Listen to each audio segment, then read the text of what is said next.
مجھے جو سنانا تھا وہ دلیل سن لیجئے کہ اللہ کی معرفت کیا ہے کہ تنہا ذریعہ 14 معصوم. اب جب انہیں اللہ نے اتنا پاور دے کے ہر صفت کو اگر خدا کی آپ کو جاننا ہے ایک ہی ذریعہ ہے امام, کوئی اور نہیں, ٹھیک ہے.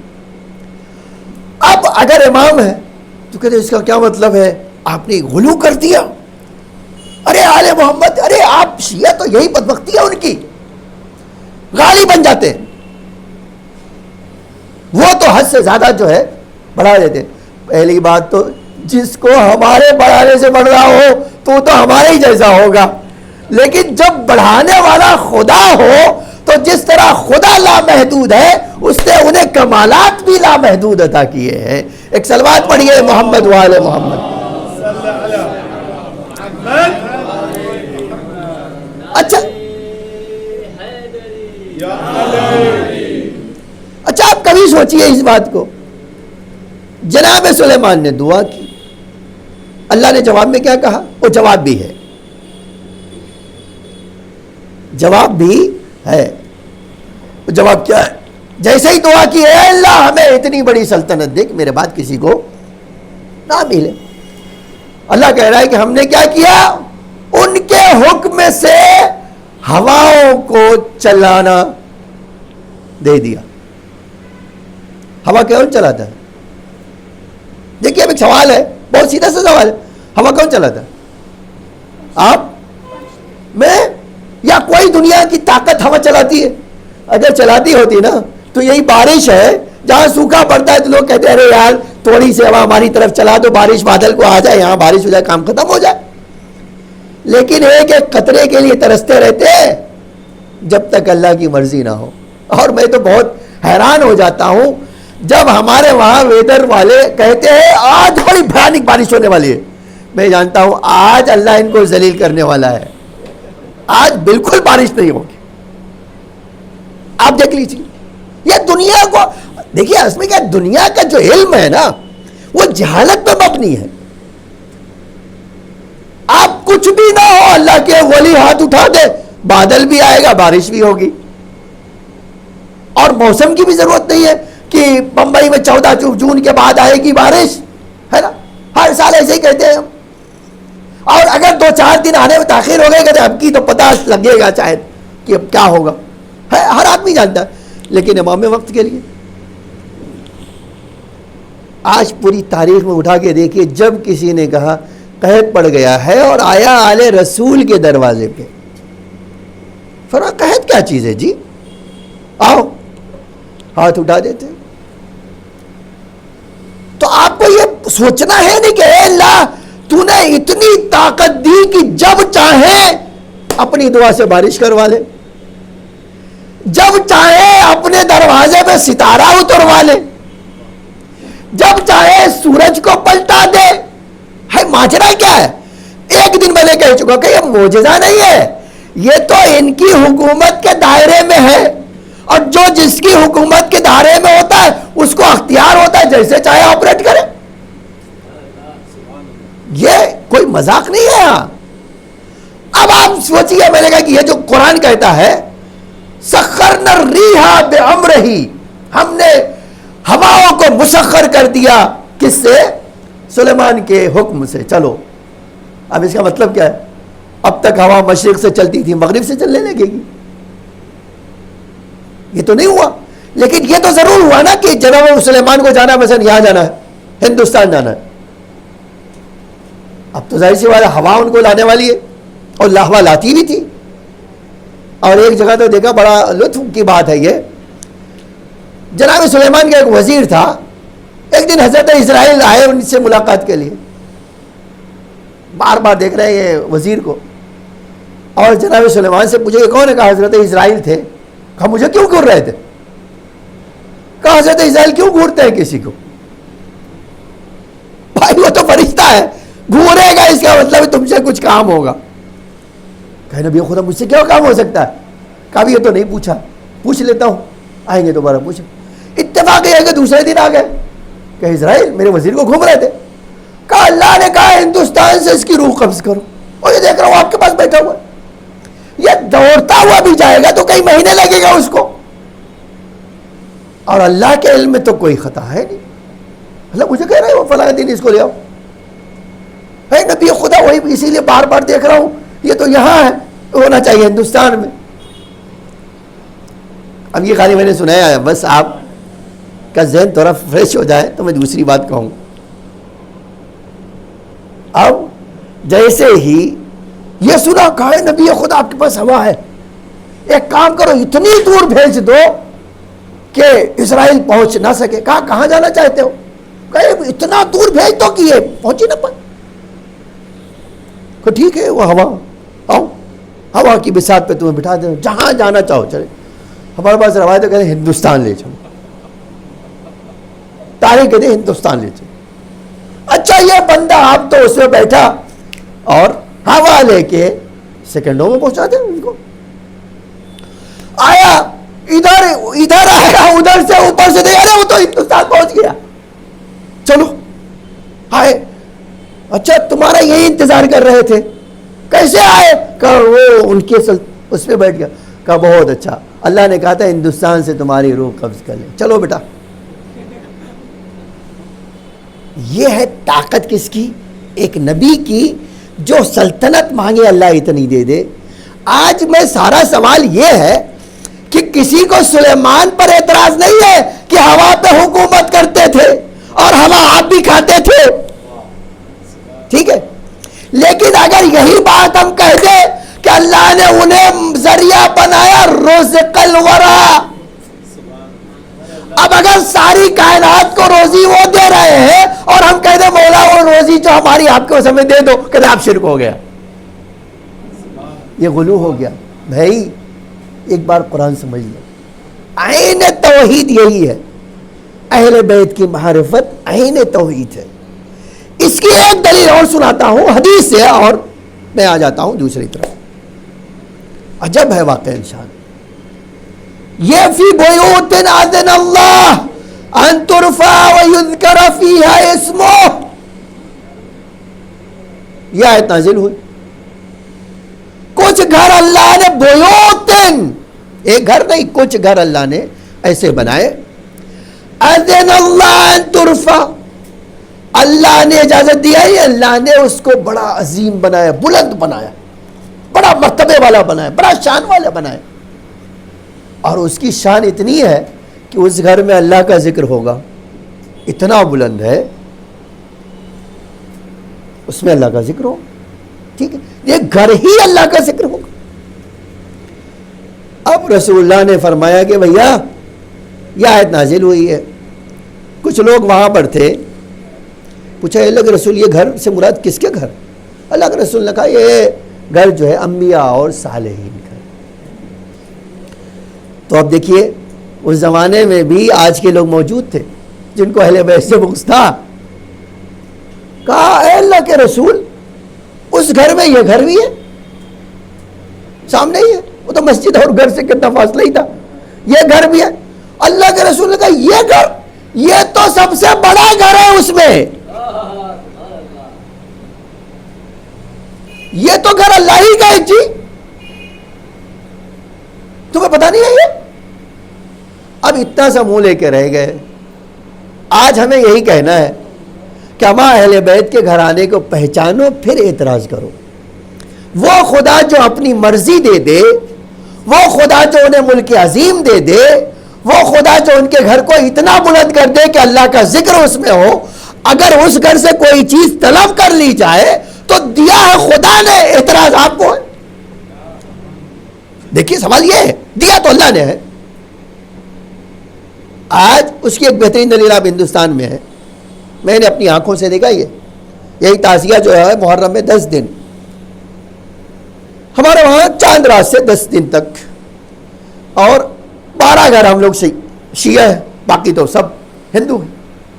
لیکن سارے کے سارے تعزیہ رکھنے والے پورے ہمارے گاؤں میں، ہم 12 گھر ہیں اور 50 گھر 60 گھر 100 تعزیہ رکھ دیا جاتا ہے. ہم لوگ تو 12 ہی رکھیں گے نا، باقی تو ان کا ہے. اچھا وہ آئے تعزیہ لے کے، بھیا یہ تعزیہ ہمارے اپنے رکھ دو. ممبر پہ اپنے اپنے امام باڑے میں رکھ دو، ہر آدمی کے وہاں چار پانچ لوگ وہ ہندوؤں کے تعزیہ رکھوا دو، ہر روز شام ہوگی آ جائیں گے، کچھ پرساد لے کے، کوئی مٹھائی لیے ہوئے، کچھ اور آدمی اپنے استطاعت کے مطابق کچھ لے آئے، اور کھڑا ہوا مانگ رہا ہے۔ اب ایک سوال ہے، میں نے اپنی آنکھوں سے دیکھا، ایک سے پوچھا کیا مانگا؟ کہا بھیا ہمارے بیٹوا کو جو ہے کوئی اولاد نہیں ہو رہی ہے، مولا سے کہیں ایک ٹھو بیٹوا دے دو، اور پورا سال نہیں ہوا بیٹوا آ گیا، دوسری محرم نہیں آئی وہ بیٹا آ گیا۔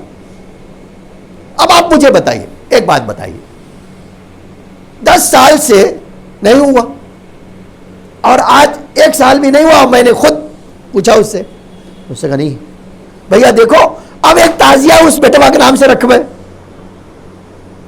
ٹھیک ہے، اور تعزیہ رکھا جاتا ہے باقاعدہ۔ کتنے ایسے ہیں اس گاؤں میں جن سے پوچھے تعزیہ کیوں رکھتے ہو؟ حتیٰ RSS والا رہے تم لوگ میاں ہو رہے ہیں کہ دیکھو اس گاؤں میں آئے ہو، تمہاری اوقات نہیں ہے اس بارے میں، جو ہم جانتے ہیں وہ تم اپنا کام کرو، یہاں دخالت دینے کی کوشش نہ کرنا۔ اور تعزیہ اٹھاتے بھی وہی ہیں۔ عجب یہ ہے کہ جب عاشور کے دن تعزیہ اٹھاتے ہیں تو اٹھانے والے وہ لوگ ہیں، وہ کربلا تک لے جائیں گے، بھیا پیچھے پیچھے آپ ماتم کرتے چلو، ہم تعزیہ آگے آگے لے کے چلیں، ٹھیک ہے۔ آپ بتاؤ، اللہ کہتا ہے انما یتقبل اللہ من المتقین، کہتا ہے یعنی قرآن میں تو تقوی کے بغیر کوئی عمل قبول نہیں کرتا ہوں۔ اور یہاں کون سا تقوی ہے جی؟ یہاں کون سا ایمان ہے کوئی ایمان؟ تو آپ کو ایک بات کہنا پڑے گا، جانتے ہیں کیا کہنا پڑے گا؟ آپ قرآن میں پڑھیے الرحمن الرحیم، الحمدللہ رب العالمین الرحمن الرحیم۔ اور رحمن الرحیم کیا ہے؟ اللہ کی کسی کو رحمت چاہیے تو پوچھئے اللہ کی تیری رحمت کیا ہے؟ کہا میری رحمت وسعت کل شیء۔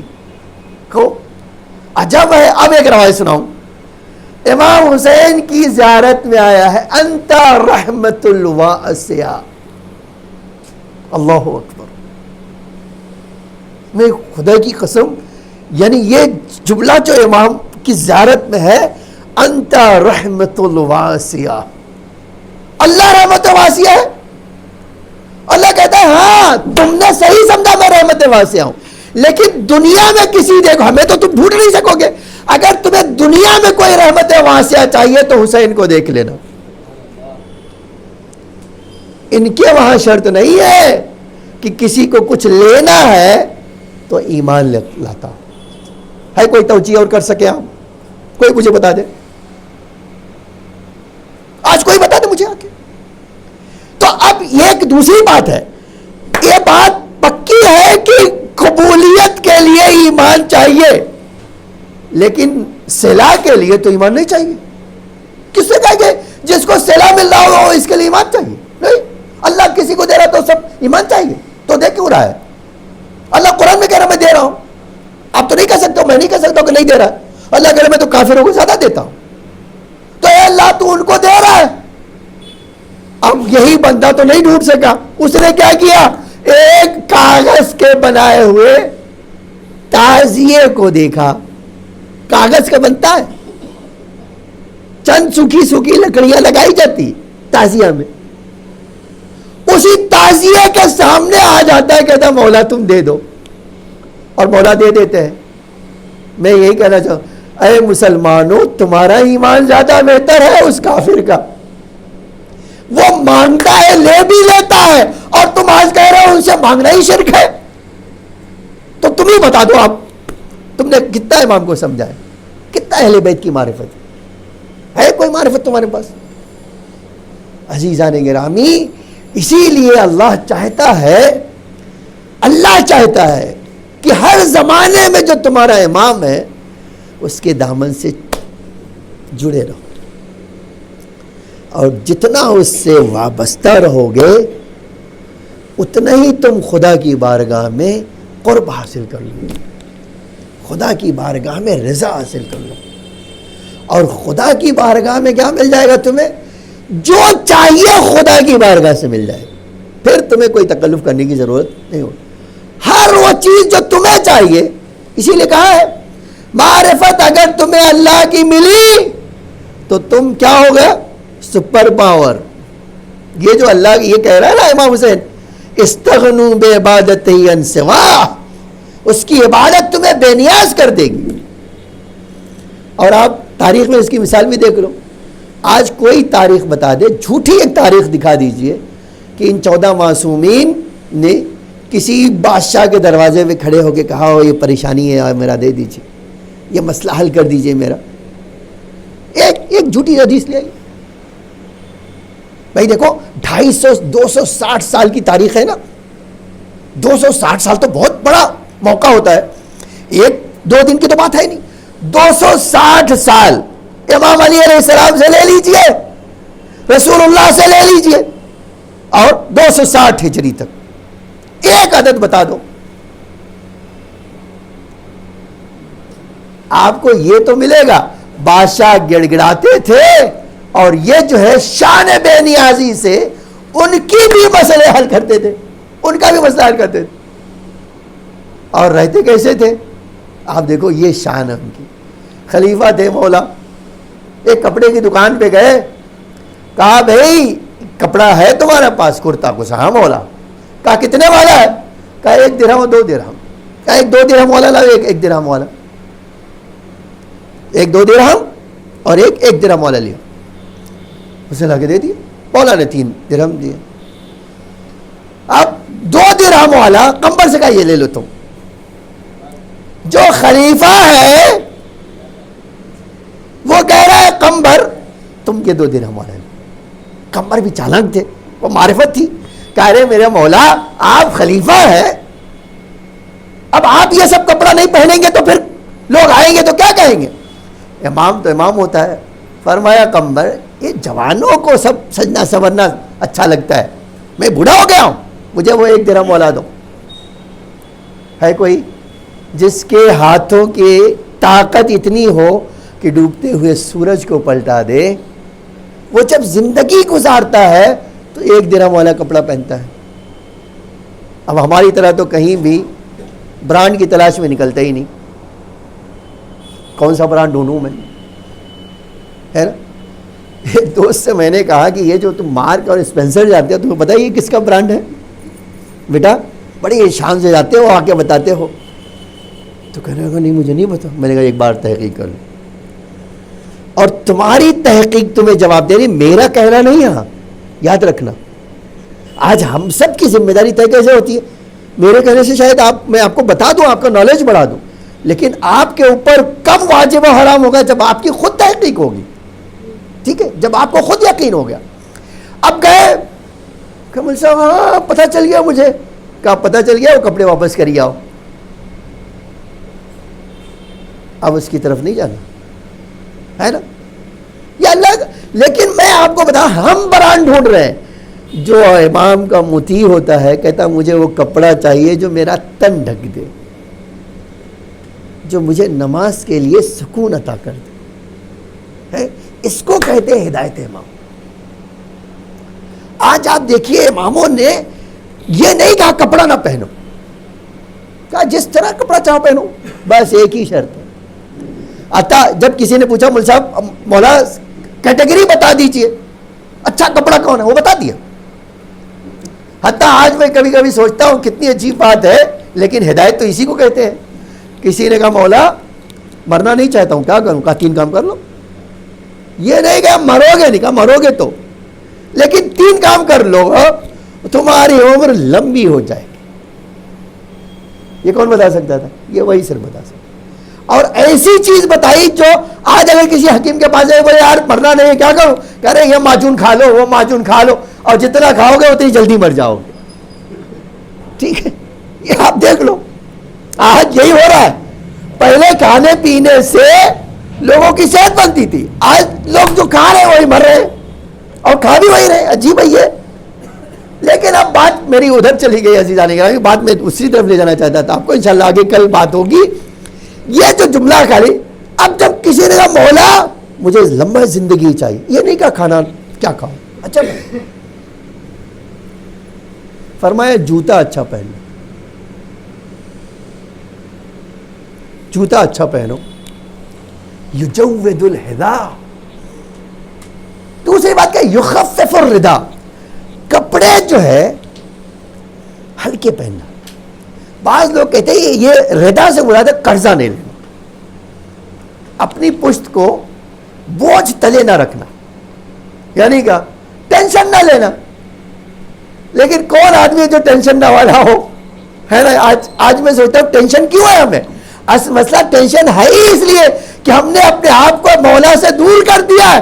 جتنا دور ہوتے جائیں گے اتنا ٹینشن بڑھتا جائے گا، اور جتنا قریب ہوں گے اتنا ہی ٹینشن ختم ہوگا. اب ایک جملہ سناتا ہوں، بس سمیٹ لیا میں نے. آج بات یہی، مرزا ابو الفضل چائے بیچتے تھے. مرزا ابو الفضل قم میں ایک چائے کی دکان تھی، 2 دن بند رکھتے تھے، ایک شب چہارشنبہ ایک جمعہ کے دن. کسی نے کہا مرزا ابو الفضل 7 دن میں 5 دن ہی کھلتے ہی تمہاری چائے کی دکان، 2 دن بند رکھتے ہو. اب اگر تم یہ دکان کھولا نہیں نا، ہمیں چائے پینا ہوتا، تمہاری دکان بند ہے تو تمہاری دکان بند کروا دیں. اس نے مسکرا کہا بہت اچھا ہے، جلدی کرو، یہ دکان بند کرواؤ. تم کیا چلاؤ گے؟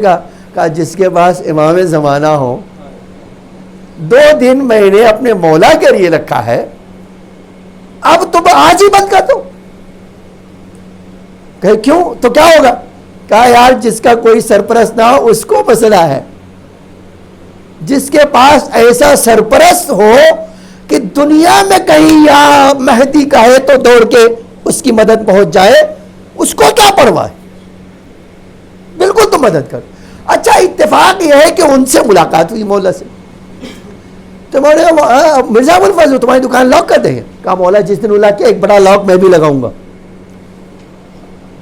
تو اس سے کیا ہوگا؟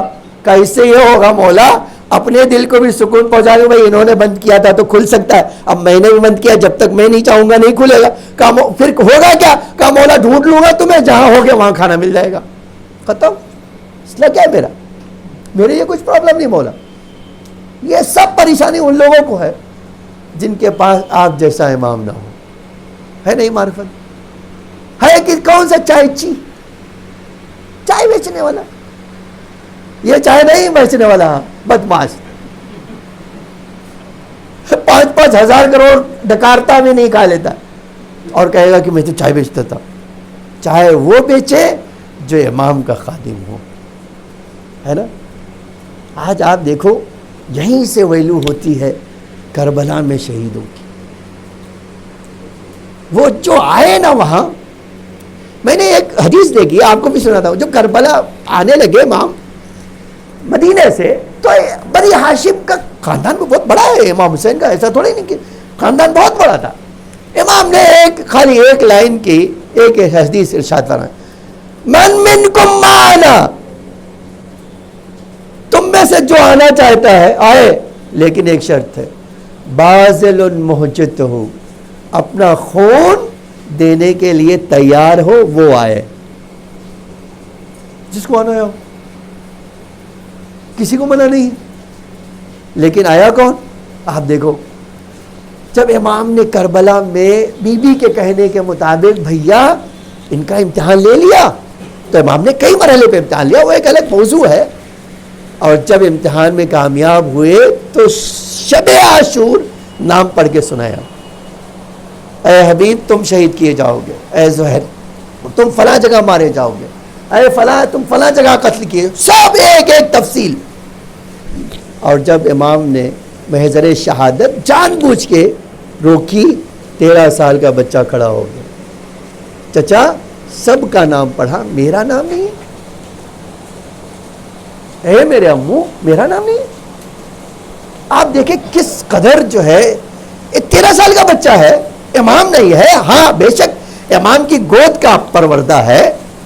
پوچھا امو ہمارا نام نہیں ہے، آپ نے نہیں پڑھا.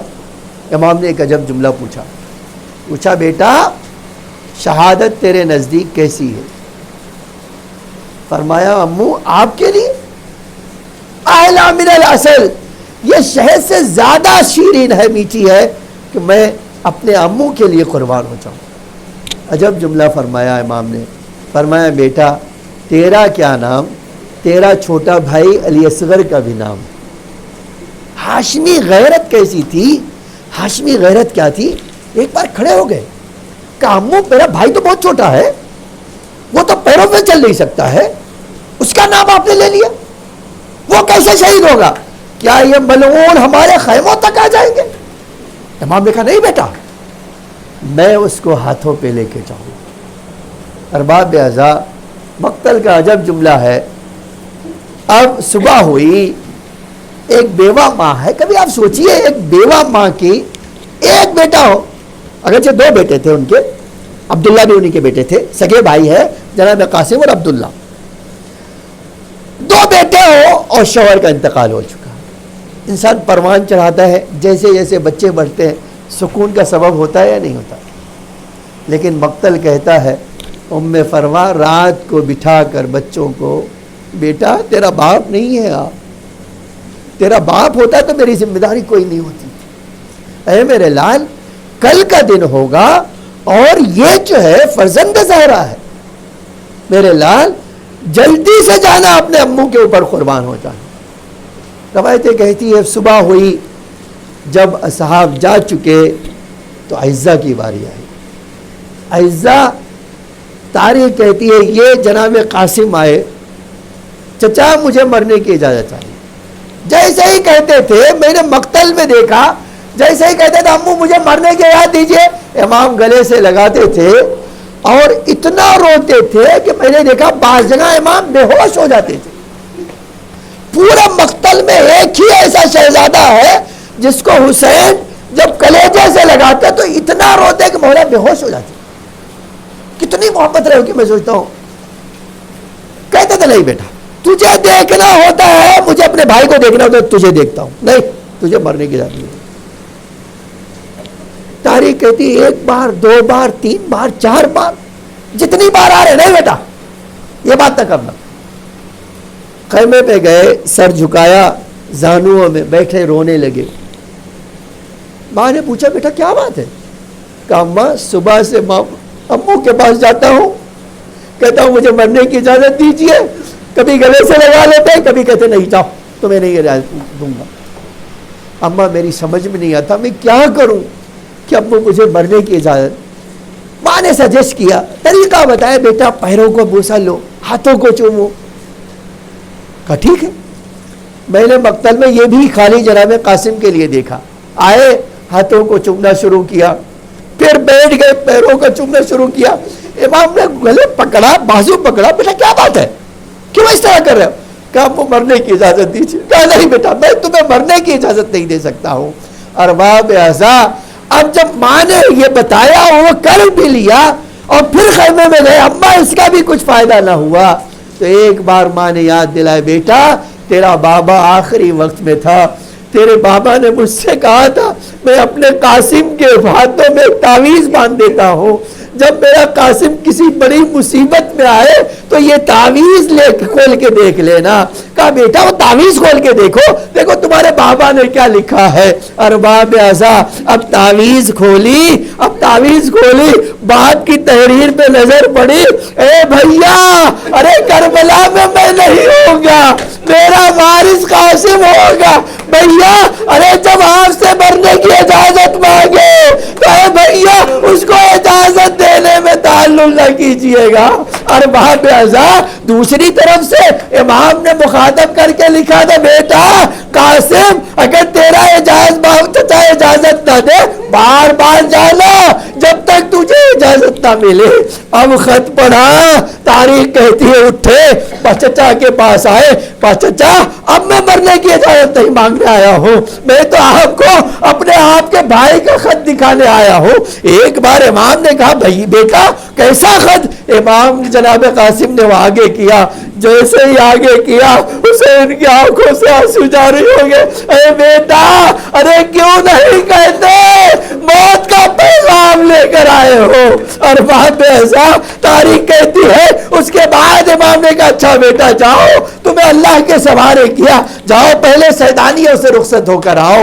جناب قاسم خیمے میں آئے، ہر ایک بیوی سے خدا حافظ کہا، اماں کو خدا حافظ کہا، بیویوں سے خدا حافظ کہا، خیمے سے باہر آئے، اب گھوڑے پہ سوار کیا گیا۔ ارے تاریخ نے غجب منظر لکھا ہے، تاریخ کہتی ہے گھوڑے کی بانگ کاٹ کر چھوٹی کی گئی، قاسم کا پیر ارے اس لگام میں نہیں آتا تھا۔